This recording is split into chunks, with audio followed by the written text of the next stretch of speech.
Top, c'est bon. Bonjour à tous. Bienvenue dans cette nouvelle session de vidéo qui est consacrée à l'assignation automatique d'une interface dans un switch à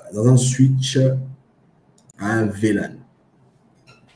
Donc, dans cette session vidéo, nous parlerons de comment automatiser une affectation d'un VLAN à un switch, plutôt à une interface d'un switch. Donc, cette vidéo aura deux personnes, donc deux présentateurs. Donc, il y a moi, Héritier Kondolo, MVP, MCT, Cisco Insider Avocate, qui va vous commenter quelques parties de la vidéo. Et puis, à ma compagnie, j'aurai Sony Mwema, qui est Cisco and Windows Certified. Bonjour Sony. Donc, je vais te laisser te présenter juste avant de pouvoir commencer. Bonjour Héritier, je suis content d'être là. Comme tu l'as tantôt dit, je suis amoureux et passionné de la technologie. Je suis certifié Cisco et Windows et je travaille pour une entreprise de la place qui est une très grande entreprise. Alors je pense qu'ensemble, on va parcourir cette assignation automatique d'interface dans un VLAN et on va voir ce que ça donne. Merci beaucoup. Merci. Donc, let's go. OK. Du point de vue général, dans le contexte de Cisco, l'assignation automatique d'un port dans un VLAN généralement fait référence à l'usage de fonctionnalités telles que le VMPS, donc VLAN Management Policy Server, qui est une technologie aujourd'hui qui est devenue obsolète. On va juste en parler pour vous mettre dans le contexte. Ensuite, on a le Cisco ISE, Identity Service Engine, qui est aujourd'hui une solution moderne avec des mécanismes d'authentification dynamique via la norme 802.1x.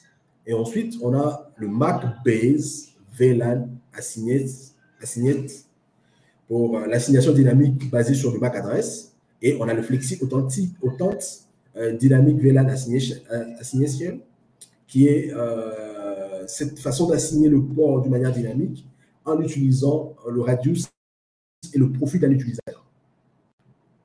Pourquoi faire cette assignation automatique d'un port à un VLAN? Il y a plusieurs raisons, mais bon, on va démarrer avec la première raison qui est la sécurité. Donc, ne pas permettre à un PC de se connecter directement à son réseau. Cette mesure de sécurité, qui est une couche supplémentaire, peut faire appel à ce qu'on appelle l'isolation lorsqu'un profil n'est pas reconnu. Lorsqu'un ordinateur, un utilisateur qui ramène un ordinateur dans l'entreprise, il se connecte à un port, on l'assigne ou on l'affecte d'abord à un VLAN d'isolation. Ce VLAN-là ne va pas communiquer avec tous les équipements de notre réseau, va peut-être communiquer uniquement avec un RODC, qui est une copie en lecture seule de notre contrôleur de domaine, qui va communiquer uniquement avec un DNS du RODC qui n'a pas le droit d'écriture sur la base DNS. Et uniquement avec ça, on va devoir vérifier l'authentification de l'utilisateur. Ensuite, il y a l'assignation dynamique via radius. Donc, un VLAN peut être attribué selon le profil d'utilisateur après authentification. Donc, ça signifie quoi? Ça signifie on a un utilisateur d'informatique.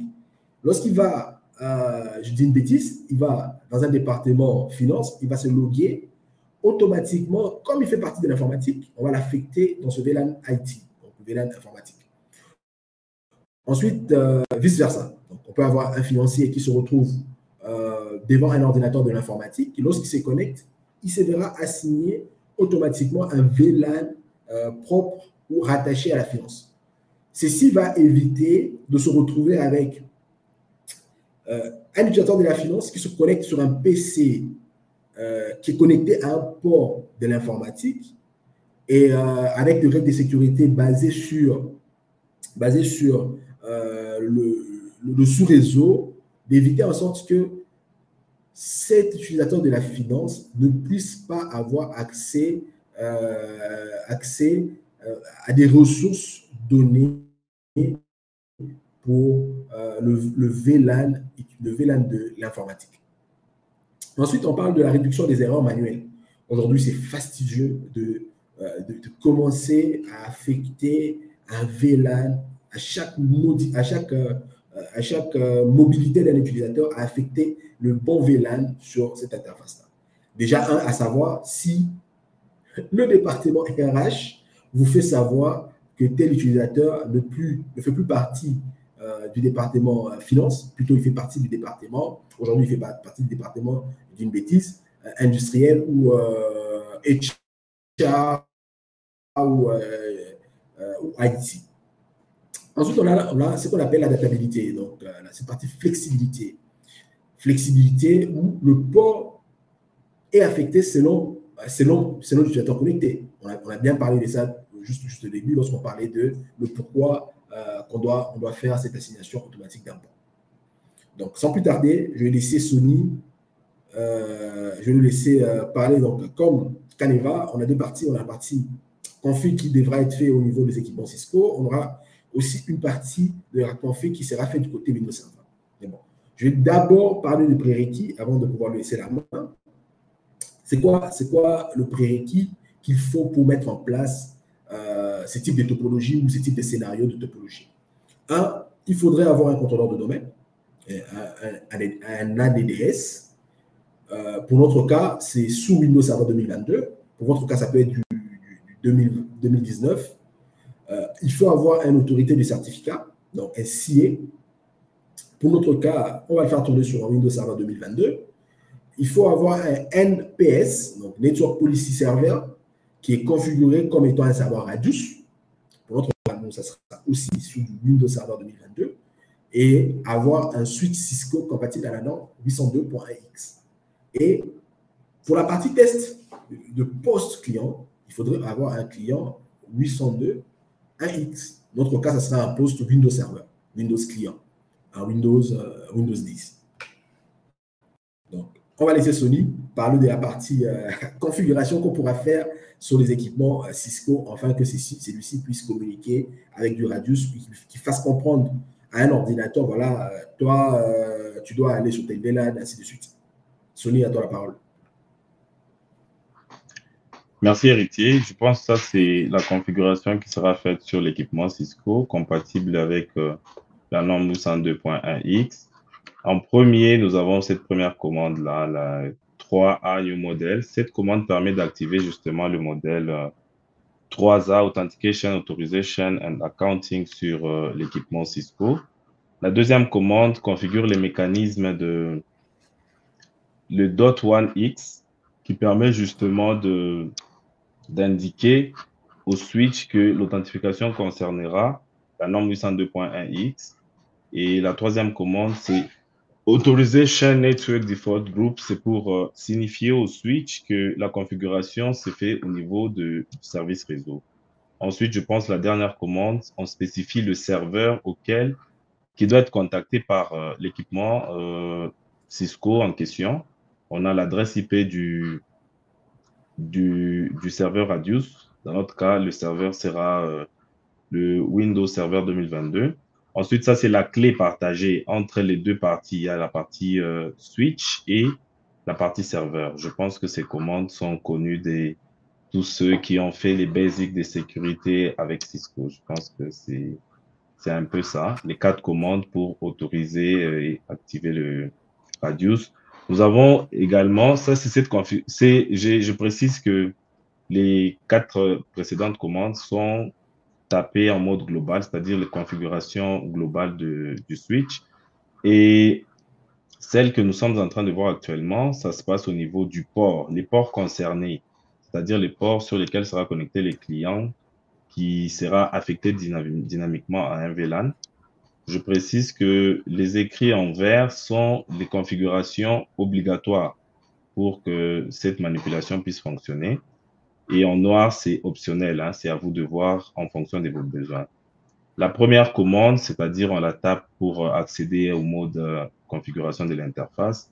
Et puis, le port du switch doit être en mode accès, puisque on devra connecter dessus un terminal, ça peut être un serveur, un ordinateur ou même un téléphone.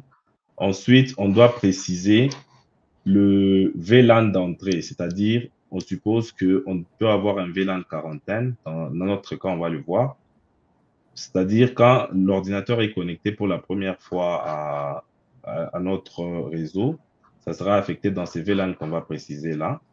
Et ensuite, il y a cette authentification port control auto, c'est-à-dire on signale au port du switch qui doit se configurer automatiquement, c'est-à-dire lorsque l'authentification est procédée. Sans authentification, le port du switch sera mis dans le VLAN qui est juste là au-dessus. Le VLAN qui sera spécifié là dans le switch port mode access.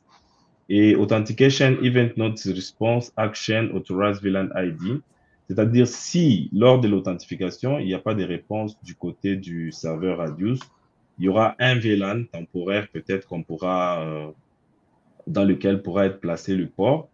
C'est cette commande-là qu'on définit là, elle est optionnelle, c'est à vous de voir. En vert, il y a Authentication Event Server Live Action Reinitialize. Ça veut dire il peut se faire que le serveur Radius soit down, qu'il ne puisse pas répondre. Et aussitôt qu'il revient en ligne, il faudrait qu'il y ait cette réinitialisation de la communication entre le switch et le serveur Radius. Et ensuite, on a le Authentication Timer, le Authenticate 10. C'est aussi optionnel pour dire il faudrait que le device, l'ordinateur, puisse se authentifier chaque 10 secondes. Bon, je pense que ça, c'est dans les cas de notre démo, mais dans les cas de votre environnement de production, vous pouvez mettre un peu une valeur raisonnable, 30 minutes, 1 heure, tout dépend de vous. Et le .1xPA Authentication, Héritier, tu es avec moi? Je pense que cette commande Oui, je suis nous avec toi. permet d'agir en tant qu'authentificateur. C'est-à-dire, le port doit aller, le switch va s'authentifier auprès du serveur Radius et je pense que c'est celle-là. Il y a aussi le .1x Timeout Takes Periods qui est aussi une commande optionnelle qui, justement, qui limite le temps de communication, le temps d'authentification entre le port et le serveur Radius qui est de 5 secondes, qui est aussi variable selon les cas. Le Spanning Tree Port Fast, tous on sait très bien, c'est pour éviter le processus de calculation de Spanning Tree. Puisqu'on a dit que le port devrait être en mode access, alors je pense que cette commande a lieu d'être. Je pense que c'est un peu le gros. Ces configurations sont à faire sur le port concerné sur lequel sera connecté le device qui doit être assigné à un VLAN dynamiquement.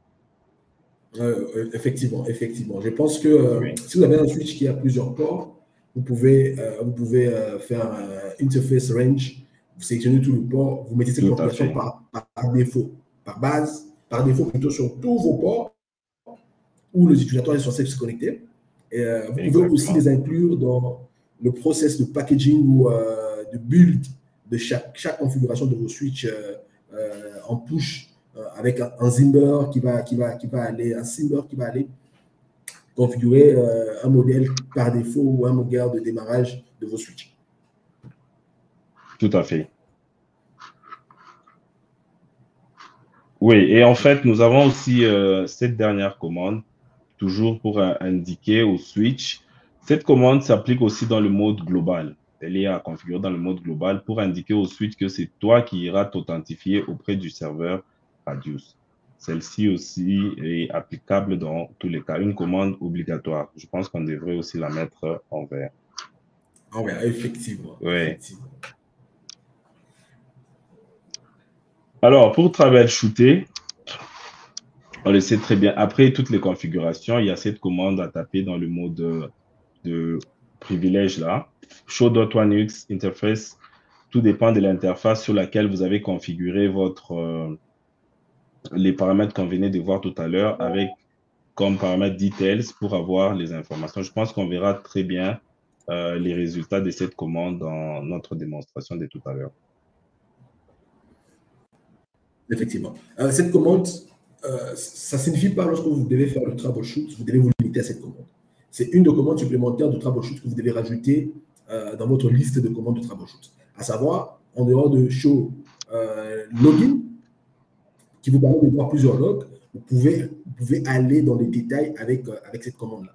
Donc, vous devez rajouter dans votre jargon de commandes show ou des commandes de troubleshoot, vous devez rajouter cette commande qui est hyper importante pour savoir comment les interfaces vont se comporter en authentification d'automatique. Bon. Pour la partie Windows Server, donc, je vais devoir faire une introduction. Ici, pour mettre le MPLS, le prérequis qu'il faudrait avoir un serveur membre du domaine Active Directory sur lequel on va devoir installer le rôle NPS. Tout le monde sait comment faire pour installer un mode, plutôt activer le rôle MPLS serveur. Soit vous allez en GUI, soit vous allez en CLI ou vous allez en PowerShell. Vous l'activez. Une fois le rôle est activé ou installé, vous devez vous rassurer que votre serveur MPS plutôt, j'ai toujours l'habitude de dire MPLS pour le réseau, l'interconnexion des sites distants. Vous avez ce rôle. Une fois ce rôle activé, vous devez vous rendre sur la console MPS et vous rassurer que le MPLS, le serveur MPS est enregistré dans Active Directory. Mais bon, pour le faire, c'est simple. Vous allez sur la console, vous faites un clic droit sur MPLS local et ensuite vous verrez sur le menu déroulé, vous allez voir l'option Register Server in Active Directory. Bon, on va vous montrer dans nos démonstrations où est-ce que vous allez le trouver. Les étapes. Donc, une fois ceci fait, vous avez votre MPLS qui est enregistré. La première des choses, vous devez rajouter le switch qui sont censés venir se connecter comme étant des clients Radius sur les serveurs Radius. Donc, vous rajoutez le Cisco comme étant un client Radius dans la console MPS plutôt. Vous configurez une stratégie réseau, donc Network Policy, que vous devez définir. Et ensuite, vous devez vous rassurer que le service Where Auto Config est démarré sur chaque poste qui devra utiliser le 802.1x. Mais bon, pour notre cas, on va vous montrer comment faire pour l'activer avec une GPO. Ça vous éviterait d'aller à la main sur chaque PC, aller le configurer. Maintenant, c'est bien de parler de Radius, mais il est important aujourd'hui de parler aussi des méthodes d'authentification. Ici, vous verrez qu'on a 4 méthodes d'authentification. Et sur ces 4 méthodes d'authentification, on a la partie client qui doit avoir une méthode d'authentification et on a la partie serveur qui a aussi une méthode d'authentification. Vous verrez que pour chaque type de scénario, chaque type d'infra ou votre mesure de sécurité que vous pouvez offrir, vous avez cette partie. Soit les clients vont s'authentifier avec son couple username et mot de passe, soit le client va prendre du certificat. Donc, il doit devoir avoir un certificat pour aller s'authentifier auprès du serveur. Mais le serveur, il est obligatoire d'avoir le certificat si on veut mettre en place une authentification plus sécurisée. Nous, pour notre cas, pour notre démonstration, nous avons utilisé le 3e sur la liste, qui est le PEAPMS SHAP version 2, qui nécessite à ce que les clients viennent avec l'authentification username password, Windows, sur compte Windows, et du côté serveur, il va devoir utiliser un certificat computer. Côté serveur Radius. Maintenant, comment faire pour configurer une stratégie réseau? Vous vous rendez au niveau de votre console MPS. Dans la zone Policy, vous l'ouvrez, vous verrez le Network Policy qu'il faut. Donc, l'option Network Policy, vous faites clic droit dessus et vous faites New. Donc, New pour créer une nouvelle politique ou stratégie, je voulais dire, une nouvelle stratégie réseau. Dans l'onglet Conditions, on va rajouter un User Group. Donc, on va aller sélectionner un groupe AD qui va contenir tous les utilisateurs du département, pour notre cas. Et on va rajouter un NAS port type Ethernet qui est la base du L2. Mais bon, ce n'est pas obligatoire. Ça, ce sont des conditions que vous devez mettre en place. vous pouvez mettre plusieurs types de conditions. Mais pour notre scénario, on va se baser sur ça. Dans l'onglet contraintes, la contrainte, c'est la partie authentification. Comme je vous l'ai dit plus tôt, nous, on va utiliser le Protect EAP Microsoft Sharp version 2 qui nécessite d'avoir un certificat du côté serveur Radius. Ensuite, la partie Settings, donc l'onglet Settings, on va aller prendre des attributs Radius. Et dans le standard, c'est là où on va définir, voilà, attention, nous, ce sera du VLAN. On va aller configurer du VLAN et la norme I3E 802. Et ensuite, on va spécifier le ID VLAN qui devra être exécuté lorsque la condition, la contrainte sera respectée. C'est ça qu'on va pouvoir configurer sur l'interface système. Limitation clé. Qu'est-ce que j'appelle limitation clé ici? C'est dans le scénario où, je vous donne un exemple, une entreprise qui a des téléphones IP qui doivent se connecter sur un port et sur le même port, il y aura de la téléphonie, il y aura du voice et il y aura du data. Attention, le radius MPLS ne peut attribuer qu'un seul VLAN dynamique par session utilisateur. Raison pour laquelle, lorsque vous avez cette configuration, un téléphone fixe sur lequel vient se connecter un ordinateur, vous devez faire attention. Vous devez choisir soit l'option de configurer statiquement le voice VLAN par défaut sur tous les ports. Vous le configurez en utilisant la commande switch port voice VLAN, le ID du VLAN voice. Et ensuite, vous me parlerez, voilà, là, il y aura un problème de sécurité parce que tous les téléphones qui vont venir se connecter vont avoir l'IP. Mais on peut aller jouer avec du DHCP, créer des stratégies d'obtention ou stratégies de distribution des IP dynamiques dans le DHCP en les limitant sur, j'ai une bêtise, sur le modèle de téléphone fixe que nous avons, TJ. Ensuite, on va laisser la partie voice, la partie VLAN data.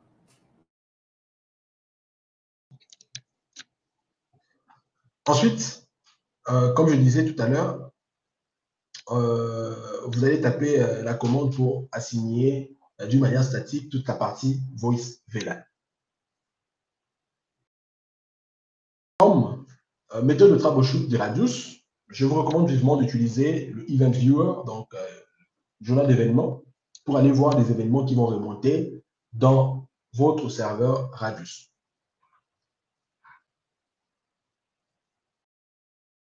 On va passer à la partie démonstration. Sony, je te laisse partager ton écran et nous montrer cette partie démo. À la suite de la démo. Partager là, un instant. Oui, c'était l'écran.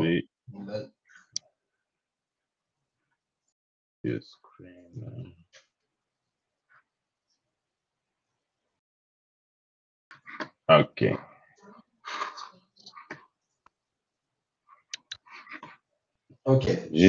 OK. Alors, ça, c'est la topologie de base. Nous partirons de cette topologie. Là, nous avons le plan d'adressage. Nous allons utiliser un switch Cisco, comme Héritier venait de le dire. Nous avons un client ici et notre contrôleur de domaine. Sur le switch, nous allons y créer les VLAN qui sont listés là. Je vais rapidement vous les montrer.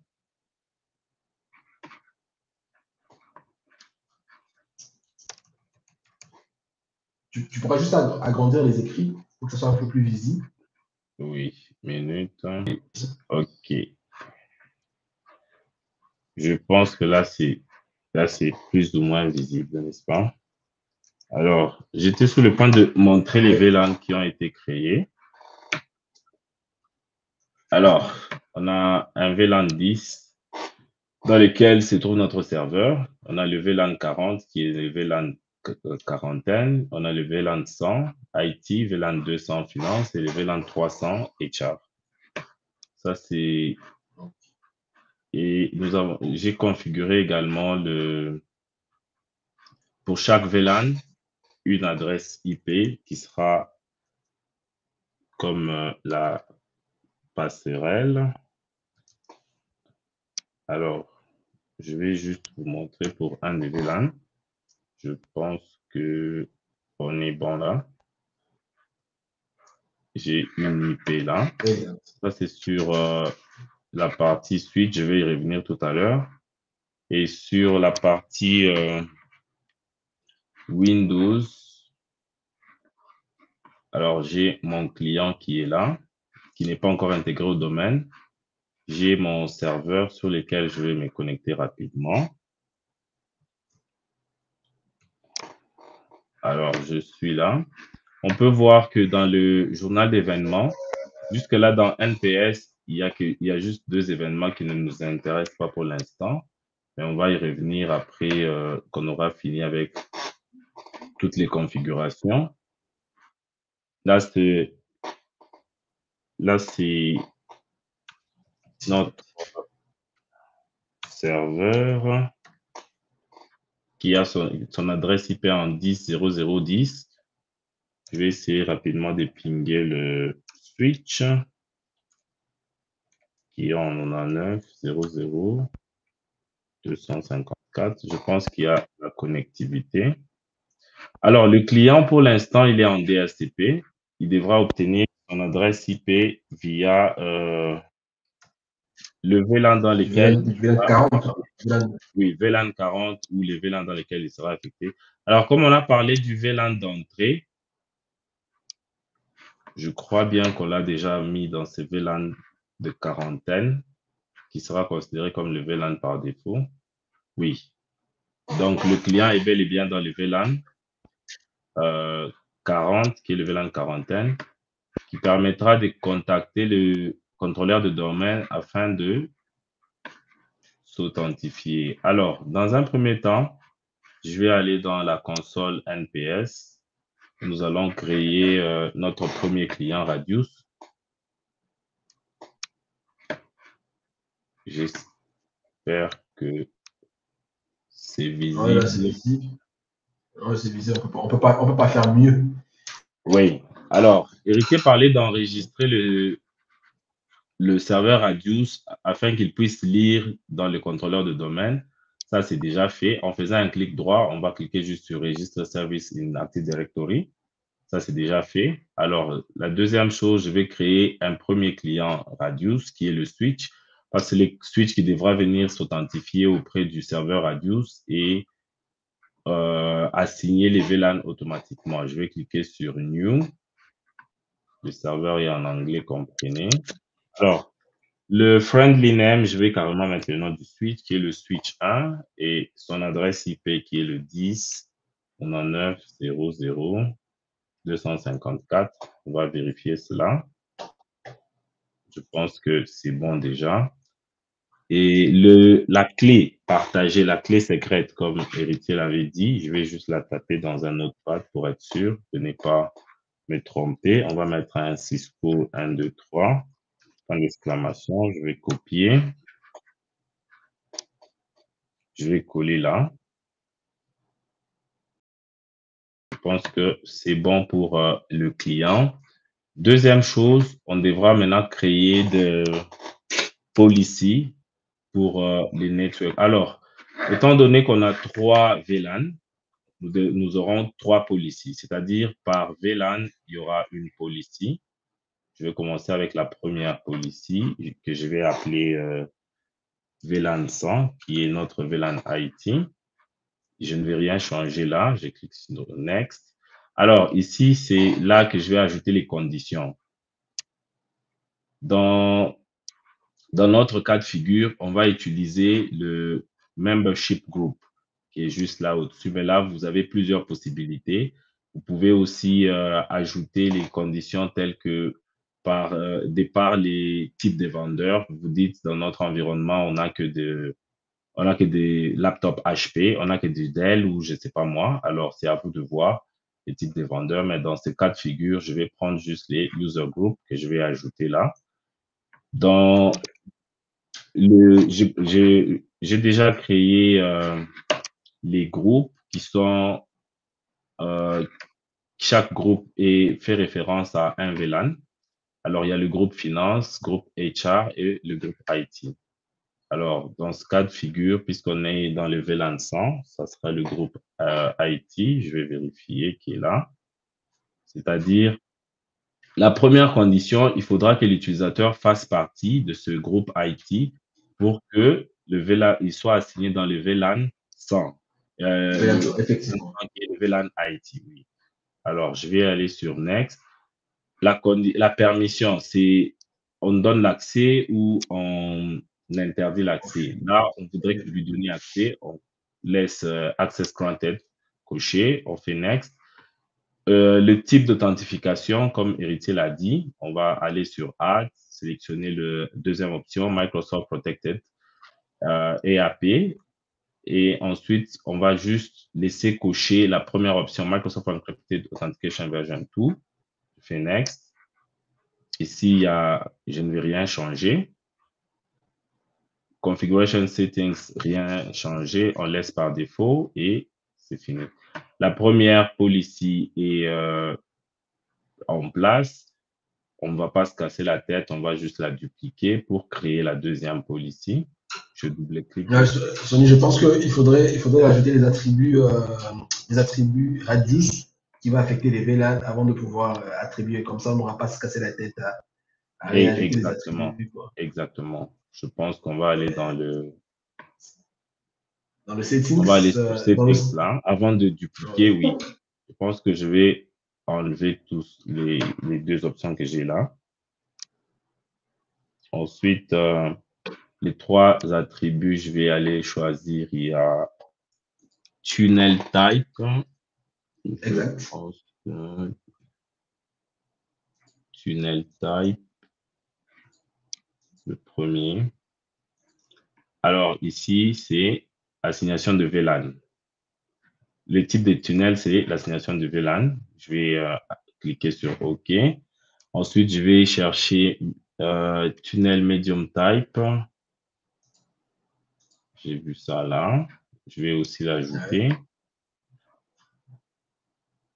Ici, je ne vais rien changer. Oui, en fait, ici, c'est pour juste spécifier le 802.1x. Et le dernier groupe, c'est tunnel PVT Group ID, qui est le ID du VLAN. Alors, pour notre cas, ce sera le VLAN 100. Je vais ajouter et je vais fermer. Alors, on a ces trois attributs qui sont ajoutés là pour le VLAN 100, c'est-à-dire une fois que les conditions sont réunies, le radius va répondre et ordonner au switch de placer ce port dans le VLAN 100. Je pense que dans ce cas, c'est bon. Alors, je vais supprimer la copie qui n'avait pas de settings. On va dupliquer celle-ci. Et on va juste changer quelques paramètres pour le VLAN 200. Je vais activer la policy. Je vais aller sur les conditions. Pour la deuxième condition, c'est le deuxième groupe, c'est le groupe finance pour le VLAN 200. Effectivement. Oui. Et les contraintes, ici, je ne vais rien changer dans les contraintes. Dans les settings, je vais juste changer le ID du VLAN. Je vais le edit et mettre 200 pour le VLAN 200. Ensuite, je vais dupliquer cette dernière policy et l'éditer pour le VLAN 300 qui est le VLAN HR. La condition, c'est je vais juste ajouter le groupe HR. Je pense que c'est fait. Dans les contraintes, ça va changer. Settings, je change l'ID du VLAN. Là, je vais mettre le VLAN 300. Je vais appliquer.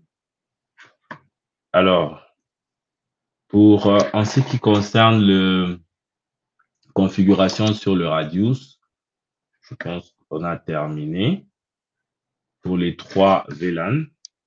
Alors, juste revenir à notre diagramme. On a les trois VLAN. Le VLAN 40, je précise que c'est le VLAN par défaut qui est déjà sur le switch qui est déjà sur le port gigabit 01 qui sera comme le VLAN d'entrée. Deuxièmement, je vais aller dans les groupes policy où je vais d'abord finaliser avec la création de ces certificats parce qu'on en aura besoin bientôt là. Je vais aller le rôle euh, pour la création du certificat. Je vais sélectionner cette option, Certification Authority. Je clique Next. Alors, dans notre cas, je vais prendre Enterprise, Mastery de domaine. Je prends l'option Enterprise. Je fais Next. Je fais Next. Et ici, je ne change rien pour notre démo. Je fais Next. Alors, pour la validation du certificat, comme c'est dans notre cas, ben, je pense que ça dépend de vous dans votre cas, mais dans le cas de cette démonstration, je vais laisser à 5 ans pour la validité du certificat. Et puis, je fais Next et Configure. Ouais, je profiterai par la même occasion pendant que ça tourne. On va essayer de parler un peu de route CA. Bah, la plupart des entreprises aujourd'hui n'ont pas de route CA. Je te recommanderais fortement de pouvoir avoir un route CA afin de pouvoir gérer le certificat de votre entreprise. Et maintenant, dans de bonnes pratiques de Microsoft, ils recommandent d'avoir un route CA qui doit être en mode offline. Mais démarrer le route CA que lorsque les subordonnés ne sont pas lorsqu'on veut, par exemple, renouveler le certificat de 5 ans qui va expirer, de routier, ou on veut réintégrer un autre subordonné CA. Ne garder que de subordonnés CA. Pourquoi? Parce que sur le routier qu'on va stocker le key, le private key du certificat de votre entreprise, certificat route de votre entreprise. Donc, je pense que c'est bon. Oui. Ouais, je te laisse parler. Oui, merci Héritier. Je pense que la configuration du routier est bon. On va générer le premier certificat pour le serveur en question. Je vais aller avec la console MMC. Je vais ajouter un snapping. Je vais aller sur Certificates. J'ai fait Add Computer. Je pense que bien avant cela, je vais récupérer les deux, Template et Certificates, parce que dans notre cas, nous avons besoin de préciser. Alors, je vais aller dans Template. Ensuite, je vais aller chercher Computers, Properties, et puis dans Security. Je vais aller cocher le Enrollment pour que le certificat de l'ordinateur soit visible dans l'importation et sur les machines utilisateurs. Là. Je vais cliquer sur OK. Je vais revenir sur mon personnel. Je pense qu'on a déjà le certificat qui est déjà généré là pour notre ordinateur, le serveur. Si le certificat n'était pas là, j'aurais fait un clic droit là. All tasks, then request new certificate, next, next. Et ici, je cocherai computer pour générer le certificat de l'ordinateur. Je pense qu'il est déjà là, même si là, c'est bon. Ensuite, pour éviter que les clients puissent se méfier des certificats fournis par le serveur, nous allons exporter notre certificat ACA, celui-ci. Je vais essayer, je vais l'exporter pour ensuite le propager via la GPO sur toutes les machines clientes. Alors, je vais carrément le mettre sur le bureau et le mettre MyLab, qui est notre domaine, route et save. Je vais enregistrer. Next. Et puis c'est bon. Alors, pour la partie certificat, je crois que je suis bon, héritier. Je peux continuer si tu es avec moi. Oui, je suis avec toi. Je pense que la suite, c'est Oui. On va créer la GPO. On va créer la GPO Exactement. pour Exactement. effectuer la configuration de base qui devra s'appliquer sur tous nos clients. Exactement. Alors, en tant que bonne pratique, il serait mieux de créer deux certificats, deux GPO, allais-je dire. La première serait pour autoriser le authentication sur le port réseau des clients. La seconde serait pour populate ou propager justement le root certificate. Mais je pense que pour le besoin de ce lab, je vais combiner les deux. Je vais appeler ça enable authenticate unique et puis certificate. Je vais mettre juste CA et puis c'est tout. Alors, je vais l'éditer. Je vais l'éditer avec les paramètres de l'ordinateur. Je vais aller dans Policy et puis Windows Settings. Et là, je vais aller dans Security. Premièrement, je vais définir les services Wired Auto-Config dont Héritier nous a parlé à démarrer automatiquement. Je pense que je dois avoir ça quelque part ici. Voilà. Le service est là. Je vais aller le définir à automatique pour qu'il puisse commencer à démarrer automatiquement. On va voir, je vais juste vous montrer rapidement à quoi cela va ressembler.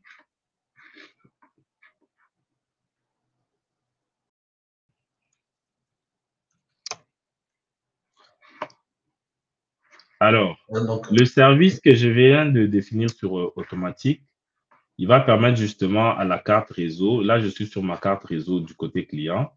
Quand je vais sur propriété, je vois qu'on n'a un seul onglet, networking. Lorsque le service sera démarré, il y aura cet onglet authentication ici qui va apparaître, qui va permettre justement l'interaction avec le switch via le 802.1x. C'est ce service que je viens de démarrer juste ici. Ensuite, je vais aller créer une autre policy pour le service câblé. Je vais l'appeler, je vais laisser ça comme tel. Alors ici, je vais aller sur sécurité et on voit que quand je vais sur properties, je vais activer cela. Sur properties, je vois que le client va s'authentifier en utilisant uniquement son login Windows et son password. C'est ça qui sera envoyé au switch et c'est avec ça que le switch ira interroger le serveur Radius. Je pense qu'ici, je ne vais rien changer. Je vais juste appliquer et puis c'est bon. Pour la GPO, c'est bon également. Héritier, on peut continuer. N'oublie pas de le rattacher, n'oublie pas de le rattacher à l'unité d'organisation qui va contenir tous les ordinateurs. Alors, pour ce cas, comme je pourrais, à la avec la permission de Sony, comme je pourrais le faire, je pourrais bien il n'y a pas de souci. C'est une nouvelle machine qui vient d'être payée dans une entreprise est censée passer par le helpdesk qui va devoir préparer l'ordinateur. C'est le helpdesk qui va venir installer l'OS, intégrer la machine au domaine, et l'utilisateur se verra appliquer déjà le policy nécessaire lié à l'ordinateur qui va venir faire cette configuration-là de la norme 802.1x, qui va aller déployer le certificat sur l'ordinateur avant que l'utilisateur vienne utiliser ou explorer l'ordinateur. Donc, vous comprendrez avec moi, la GPU ici devra être appliquée avant d'octroyer l'ordinateur à l'utilisateur. Sans ça, il ne peut pas s'authentifier, il ne peut pas, notre démonstration ou l'objet de notre rencontre aujourd'hui n'aura pas lieu d'être parce que l'assignation automatique de VLAN ne va pas fonctionner. Donc, OK. Tout à fait. Je pense qu'on est bon du côté serveur. Je vais procéder à l'intégration de mon machine cliente au domaine. C'est-à-dire, comme Héritier venait de le dire, pour ceux qui font du déploiement via SCCM ou je ne sais pas moi, tous ces processus-là, vous pouvez déjà le faire en amont. C'est-à-dire, une fois que la machine est installée, préparée, elle aura juste à télécharger ces paramètres-là pour s'auto-configurer et ça va se passer comme tel. Alors là, on va procéder à l'intégration de notre machine au domaine. Notre domaine qui est mylab.local, puis next. Alors là, je crois que la connexion avec le contrôleur de domaine s'est bien passée. Je vais procéder à la saisie du mot de passe pour l'intégration au domaine. Alors ça, je vais skip. On rappelle, puis, à présent, la machine est dans le VLAN 40, qui est un VLAN de quarantaine. Donc, c'est un VLAN restreint. Il ne peut que communiquer avec un RODC. Mais bon, comme on est dans le lab, ça, ce sont des recommandations à déployer dans les entreprises. Mais comme on est dans un lab, on n'a pas de RODC, on a un catalogue global sur lequel on a installé tout le rôle pour vous démontrer comment ça peut fonctionner. Oui, pour aussi ajouter, je pense que c'est pour permettre à un utilisateur qui ne s'est jamais connecté à une session, lorsqu'il essaie de se connecter, qui ait ce premier contact-là avec le contrôleur de domaine. Oui. Alors, je vais juste me loguer avec un compte utilisateur que j'ai déjà créé pour vérifier que la machine a bien téléchargé ce que nous avons déployé via la GPU. Alors, je vais prendre un utilisateur Je pense que tu avais relié la GPU au groupe, à l'unité d'organisation ordinateur. Oui. OK. On va vérifier. Oui, on va juste. Est-ce que l'objet est dans cette OU? Oui, je pense avoir créé déjà la redirection pour. Ah, automatique, quoi. OK, je comprends. Parce que par défaut, c'est censé aller dans alors, Ah oui, dans l'ordinateur, on a notre PC qui est là, le PC client 1. Et puis,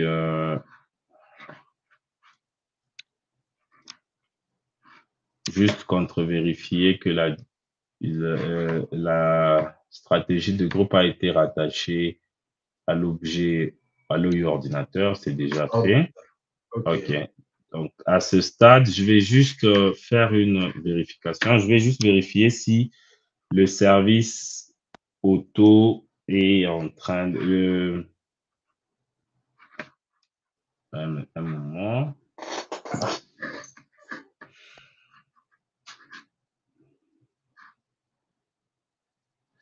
Alors, je vais me reconnecter rapidement.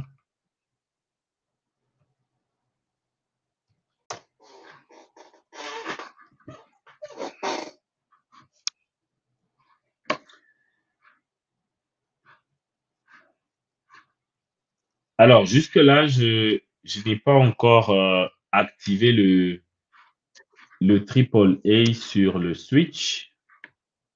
Une fois qu'on finalise avec le serveur et le client, on va revenir sur notre switch pour continuer. Alors, je vais aller sur le client, sur la carte réseau et vérifier dans les propriétés.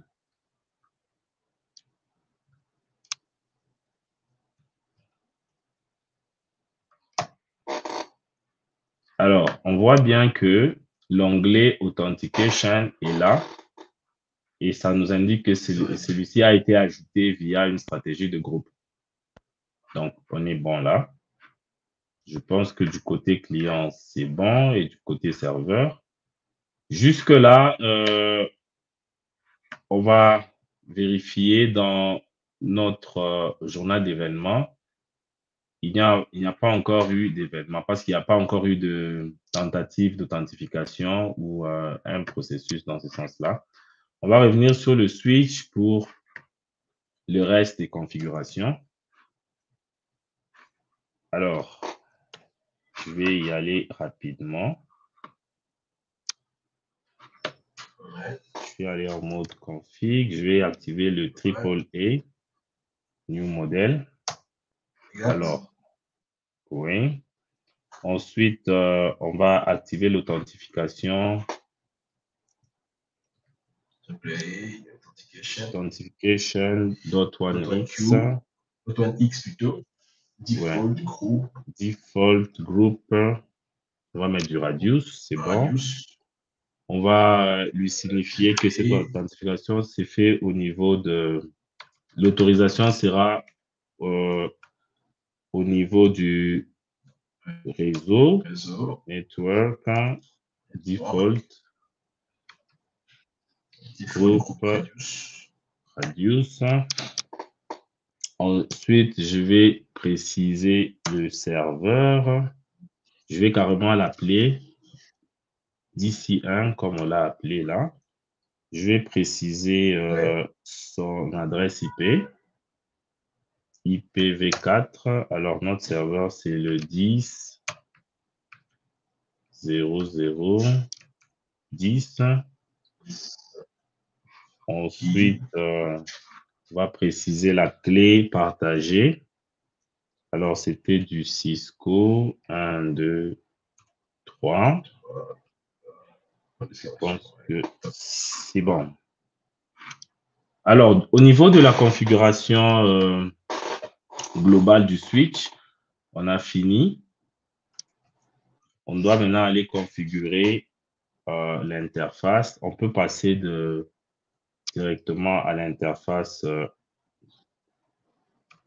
CG01. On est en mode interface. Alors ici, le port, il est déjà sur un VLAN. En fait, il est déjà sur un VLAN. Et jusque-là, il y a déjà le VLAN par défaut qui lui est assigné. C'est-à-dire, aussitôt qu'on branche une nouvelle machine, celle-ci sera placée dans ce VLAN 40, qui est comme le VLAN par défaut, le VLAN qu'on l'a appelé quarantaine. Le switch, il est en mode accès. Je vais procéder avec les configurations pour qu'il commence à s'auto-configurer après authentification. Alors, je vais procéder avec la commande authentication. Yes. Event. Port-contrôle. On commence d'abord, oui, s'il n'y a pas de réponse de la part de... Ah, ok. Action. No response. Action, on va l'autoriser à se mettre dans... On peut rester dans le même VLAN pour notre cas de figure, ou tout dépend de vous. Hein. S'il y a un VLAN auquel vous pouvez le configurer, vous pouvez le laisser là. Le renvoyer. Oui. Okay. Ensuite, il y a l'authentication event server est live.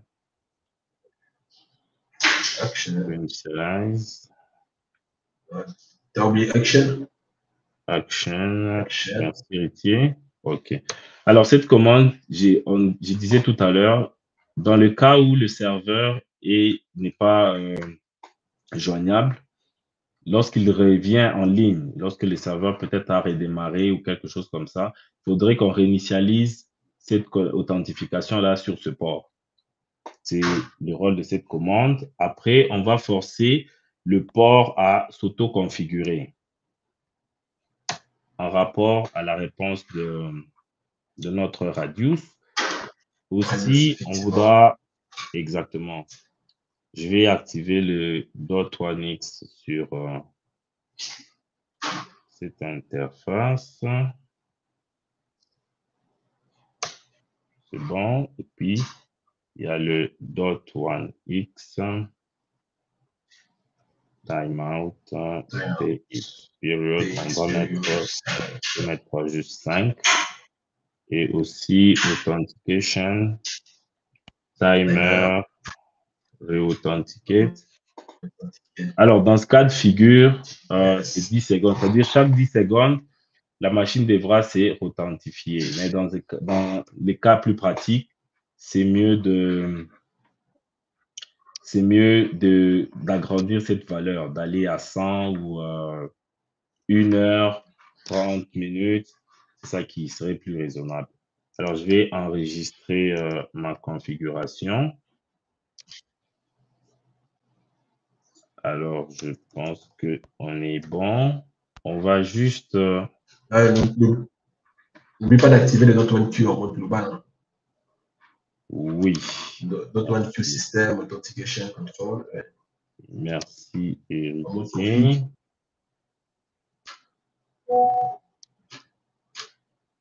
Ok.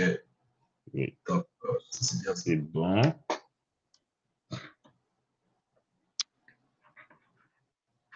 Alors, normalement, je vais aller sur mon client et je vais le redémarrer pour voir s'il y a quelque chose qui remonte vers le switch. Je vais redémarrer anyway.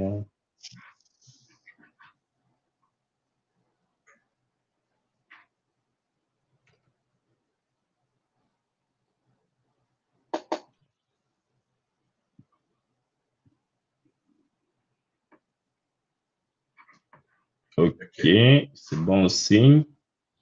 Je pense qu'on a déjà une tentative d'authentification de l'ordinateur. On va vérifier les logs pour voir si on a quelque chose. Alors, on a quelque chose dans le log. On a dit Reduce message was received from the invalid reduce client IP. Ouais, je pense que c'est parce que comme le serveur communique avec le VLAN 10 serveur et cet IP-là du VLAN 10 est configuré, le trafic vient avec l'IP gateway du VLAN 10. Donc, il ne prend pas l'interface de base. Donc, Oui. on pourra juste rajouter cet ID-là, mais sinon, au pire, l'idéal serait de faire rerouter la communication avec une IP d'une interface d'un VLAN spécifique, VLAN management par exemple. Oui, je pense qu'ici, on va juste rajouter, au lieu de cette adresse IP-là, on va donner celle qui est dans la même plage. Ça passerait du VLAN 10. Exactement. Je pense que c'est bon. Alors, on va le redémarrer une fois encore.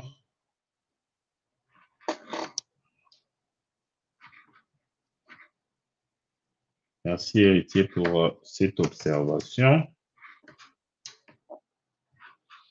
Alors, on a utilisé une interface VLAN ou une interface qui était considérée comme physique. On a dû utiliser l'interface de loopback. Voilà pourquoi il a renvoyé ce message. Je pense que cette fois, on est bon.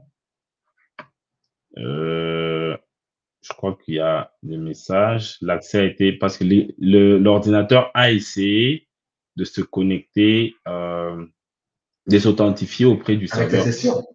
Oui, alors que dans nos conditions, nous avions placé, c'était des conditions il fallait que l'utilisateur s'authentifie. Donc, ce qui est utilisé ici, sont les informations de connexion de l'utilisateur.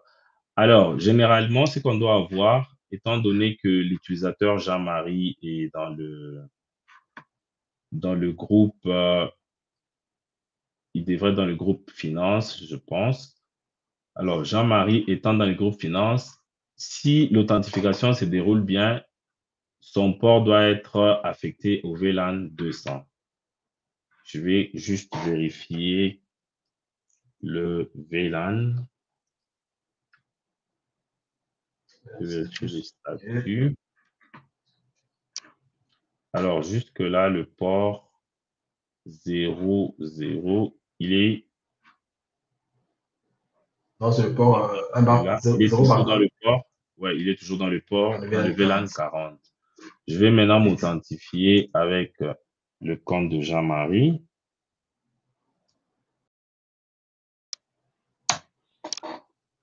Et je vais vérifier les logs.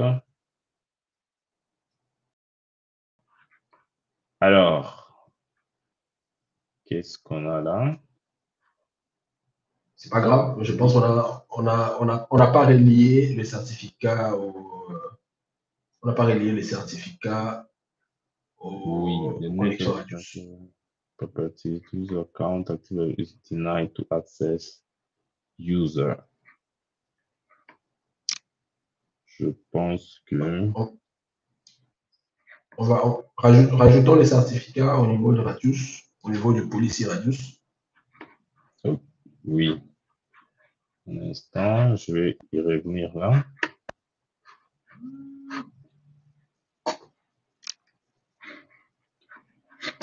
Alors, on est là.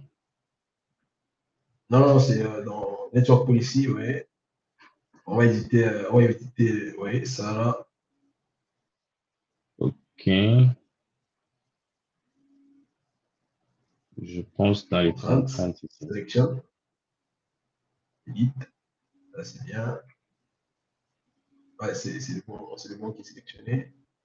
OK, appuie sur OK. Je pense que c'est bon ici. Applique. On va l'appliquer là. Tu pourras juste changer l'ordre. Tu vois, l'ordre de policy. Je pense que prends le D dernier qui sont en bas. On va changer l'ordre de processing, en fait. On va le mettre plus bas. Donc, tu vas faire clic Les droit deux dessus. derniers. Oui, tu vas faire clic droit. OK. Tu mets down. Move down. Je pense qu'on va les mettre down là. Encore move down. Non, fais encore. En fait, tu regardes sur la colonne processing order. Oui. Ouais, il faut que ça soit plus bas, en fait, pour qu'il ne soit pas vérifié. Parce Oui, que je là, pense. ça c'est le premier. Il faut que Ça, le 2 là remonte en termes de. Il remonte au-dessus. OK. Que ce 2 ici soit les derniers ou le premier. Oh, attends. Processing order, oui, c'est ça. Il faut que ça soit le dernier, en fait. OK, d'accord. Je pense que celui-ci sera move down. Non, On va il faut que tu le mettes. Ouais. OK. move up. Ah, c'est up. Oui, ça aussi, mets ça up. OK. Prends le dernier. Le dernier, parce qu'en process, il est encore en bas. Ah ouais, ça, mets ça. Clic droit. OK. Attends, 1, 2, 3. Il faut le VLAN 200, 300 plutôt. Oui. Move down. Ouais.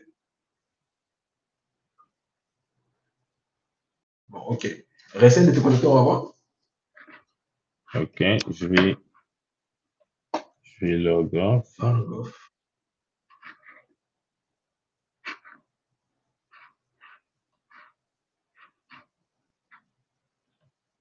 Je pense que on va vérifier ici sur le journal d'événements. Alors, l'accès a été granted, oui. Oui. Alors, normalement, le client, le port doit normalement être affecté dans le port,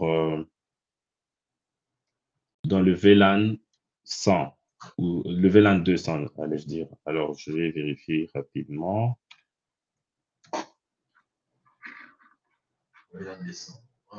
VLAN 200. OK, c'est bon. Je vais procéder, je vais changer d'utilisateur pour mes. Je vais d'abord Attention, me déconnecter. on on n'a pas modifié,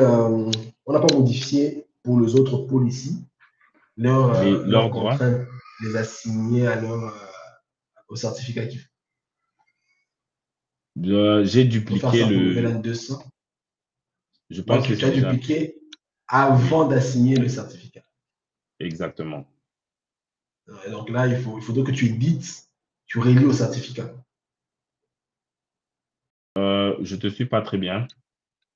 Il disait, tu vois, tout à l'heure, on vient de relier le certificat au protocole Oui, VLAN 200. pour Mais le tu avais déjà dupliqué le règle de 100 et de 300. Il faudrait refaire la même chose. Donc, tu sélectionnes oui, edit, fais edit, appuie sur OK. Et tant que tu n'as pas fait ça, il ne connaît pas qui doit utiliser ces certificats. Parce que la création de certificat a été effectuée avant, et plutôt après avoir créé le policy. ouais, je pense que tu as totalement raison. Ouais, edit. OK, Edit, c'est bon. Bon, ouais. maintenant, ouais, OK, ça c'est bon. Maintenant, il faut essayer de te connecter avec un autre compte. Je vais essayer de me Faire un connecter log-off. avec Logoff. Le compte de Yvan, c'est Alors, ça. aussitôt que l'utilisateur se déconnecte, le port redevient dans le port, dans le VLAN où il était censé être. Alors là, Ouais. juste après les messages VLAN des quarantaines. d'échec, il est rentré dans le VLAN 40. Je vais me connecter avec un autre utilisateur pour voir ce que ça donne. Alors, j'ai un deuxième utilisateur, Ivan Slay. Je vais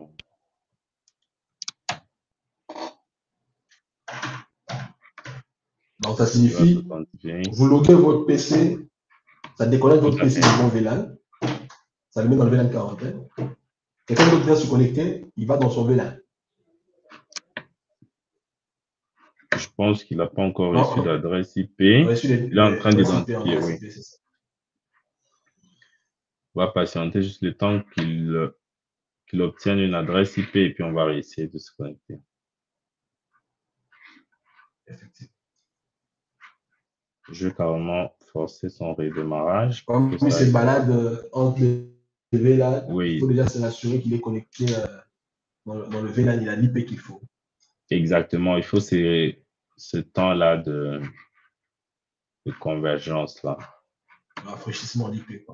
Oui. Alors, c'est bon. Il est en train de s'identifier. Je vais essayer. Ivan.slay.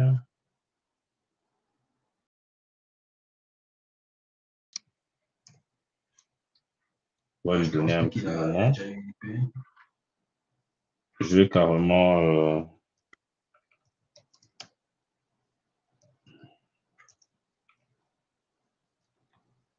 je vais le shutdown et puis le shutdown.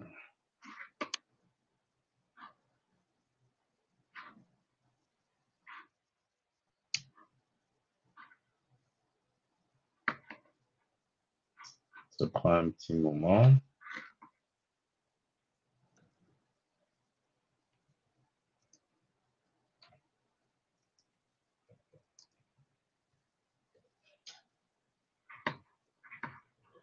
Alors, il est connecté dans ce VLAN. Ok, c'est bon. Ok. Je pense que là, c'est bon.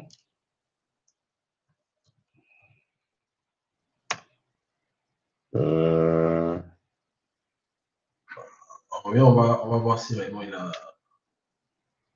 Oui, obtenu un l'IP. instant.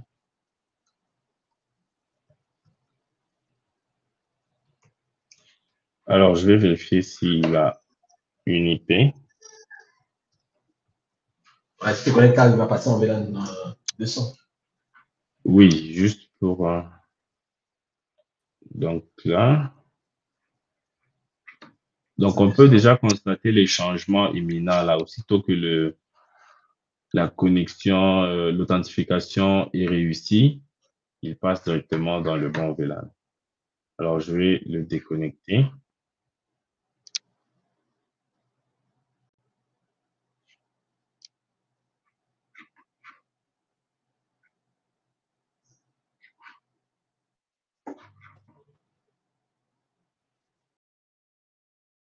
vérifier. Il est rentré dans le VLAN 40. On va juste lui accorder un petit moment, le temps qu'il ait une adresse IP. Je pense juste qu'on n'a pas oublié de décocher la mise en cache d'authentification sur la GPO. On pourrait juste jeter un coup d'œil pour être sûr que la mise en cache n'a pas été activée. Oui, je pense que ça doit être ça le problème. On va aller vérifier que edit. Alors, on est là dans Windows Settings, aller sur Sécurité. Oui, je pense qu'il faudra décocher ça pour qu'il ne puisse pas garder longtemps les informations de configuration. Je vais le redémarrer. Et puis, attends, une autre chose, il faudrait augmenter le nombre de authentification phase là. C'est par défaut, il y a 1. On pourrait le mettre à 5 ou à 10. Oui, je pense que ça aussi. Donc, vous comprendrez que la config va dépendre du scénario ou de comment vous voulez déployer votre solution, la solution à votre entreprise, comment la solution s'applique à votre entreprise. Tout à fait. Alors, on va essayer cette fois-ci. Vérifie déjà si l'IP, vérifie si l'IP est venu, comme il est rentré dans le VLAN 4, le VLAN 40. Ok. Donc, je pense qu'il faudrait que tu te reconnectes d'abord avec Jean-Marie, que tu fasses un GP Update Force, tu redémarres, pour qu'il obtienne le paramètre en GPO. Oui, les nouveaux paramètres. Exactement. Exactement.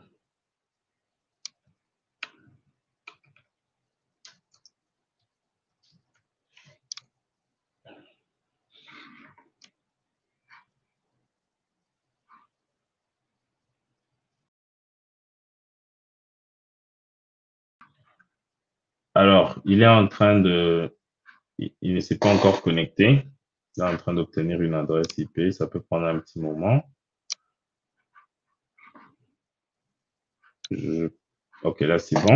On va lui faire le GP Update.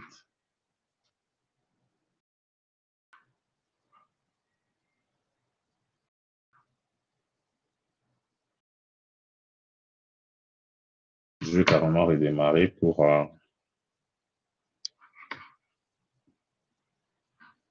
que ça soit plus rapide. Okay. Alors ici, il y a les... On vérifie aussi si le DHCP n'a pas planté, le service est correctement activé, pour être sûr que le problème ne viendrait pas du DHCP, que les IP soient bien attribués en fait. Oui, je pense que là, c'est bon ici.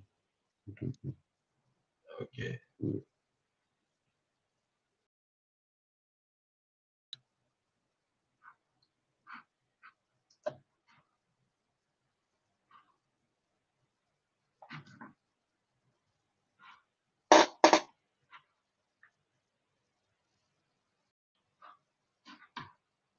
Alors, il essaie d'obtenir une adresse IP. Je vais tenter avec l'utilisateur.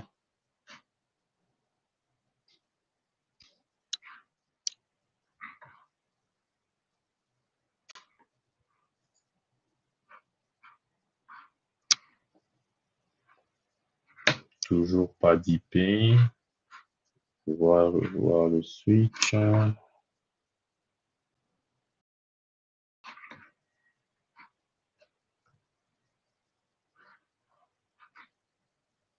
Je pense que cette fois, ça doit être bon.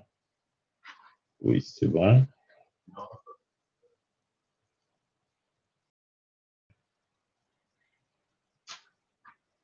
Alors, on a toujours ce message d'erreur là.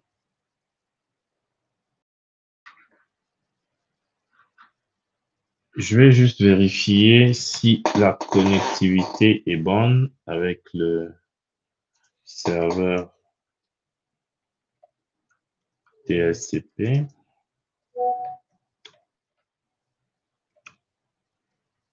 VLAN 40. Alors, ça, c'est Vous bon. avez vérifié les emails helper sur les interfaces de VLAN? Oui, c'est ça que je voudrais vérifier. Interface VLAN 40. Il est bien là. 40. Je vais essayer encore. Je vais essayer avec un autre utilisateur.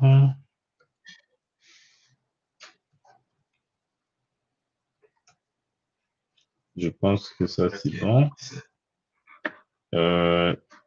Normalement, il doit aller...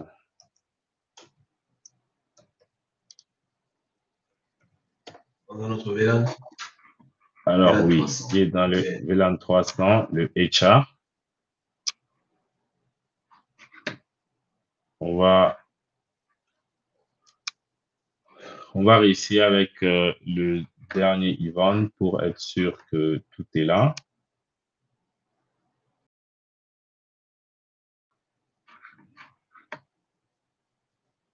Donc, vous voyez que c'est hyper pratique que les utilisateurs se baladent sur n'importe quel PC et qui est une IP du VLAN,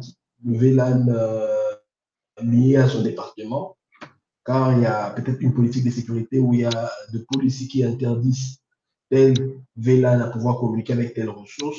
C'est une très bonne façon de pouvoir faire cette isolation-là. Parce qu'aujourd'hui, il est très difficile de pouvoir gérer le déplacement de chaque utilisateur. Il est très Tout à difficile. fait, exactement. Et aussi, imaginez-vous que vous puissiez affecter des VLAN à, à des départements informatiques, par exemple, parce qu'ils sont dans le bureau, dans le bâtiment X ou Y.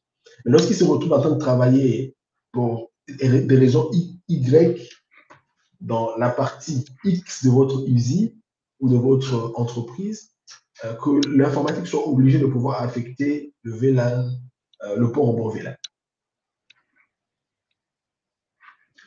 Alors, je vais rapidement tester avec le dernier utilisateur pour être sûr que le dernier VLAN fonctionne. Il est en train de demander l'adresse IP parce qu'il a été retourné dans le Le VLAN, VLAN 100, le VLAN 40 le plutôt, VLAN le VLAN une 40. quarantaine. Oui.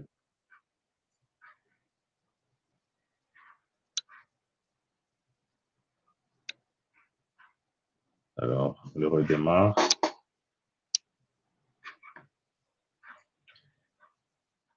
Mais dans des situations de production, je pense que ça sera vraiment très rapide. La convergence par rapport au changement de VLAN et d'adresse IP. Effectivement, effectivement.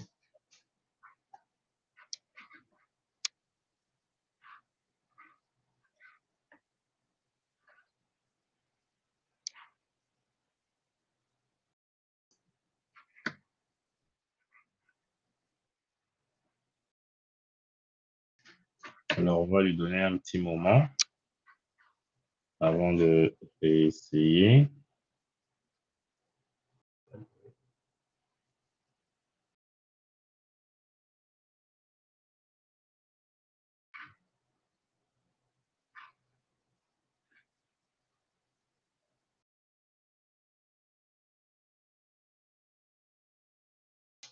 On va insister un peu là. Vérifiez un peu le nom de l'utilisateur. Est-ce que le nom est bien saisi? Parce que Oui, ça m'étonnerait que Marcel passe, Jean-Marie fonctionne, Ivan ouais, ne fonctionne pas. tout à fait. Je pense On va qu'il est juste là. vérifier juste le logo. Oui, Oui, c'est ça, c'est bon. Le mot de passe, tu peux le réinitialiser peut-être. Bon, oui, il est dans le bon. même si ça ne dit pas que c'est un problème de mot de passe, ça dit plutôt que c'est un problème de contact Oui, avec le serveur, mais c'est tout à fait logique. on va enlever toutes ces hypothèses-là. Tout à fait logique, tiens. On va aussi peut-être le débloquer. On va réessayer. Je pense que c'est bon. Oui, c'est bon. On va tester.